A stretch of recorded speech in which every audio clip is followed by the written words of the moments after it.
नमस्कार. तुम्ही पाहत आहात लोकशक्ती न्यूज 24. ऊस उत्पादक शेतकऱ्याला दिलासा देणारी बातमी समोर आली आहे. केदारेश्वर सहकारी साखर कारखान्याला मागील गळीत हंगामात ऊस घेतलेल्या सर्व शेतकऱ्याचे ऊसाचे पैसे खात्यावर वर्ग करण्यात आले असल्याची माहिती कारखान्याचे कार्यकारी संचालक रमेश गर्जे यांनी दिली आहे. जाणून घेऊया सविस्तर माहिती.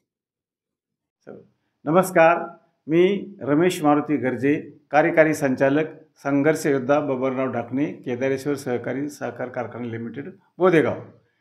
आमच्या कारखान्याचे हंगाम 23-24 मधील ऊसाचे पेमेंट मार्च महिन्याच्या शेवटच्या 15 पेमेंट राहिले होते.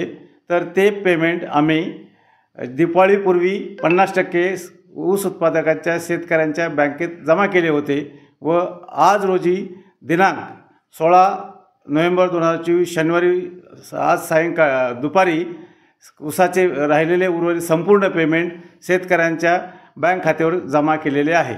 याबाबत मी सर्व शेतकऱ्यांचे धन्यवाद मानतो आणि सर्व कोणाला जर काही याबाबत काही शंका आली, अडचणी आल्यास तर त्यांनी माझ्याशी वैयक्तिक संपर्क साधावा, ही मी सर्वांना आवाहन करत आहे.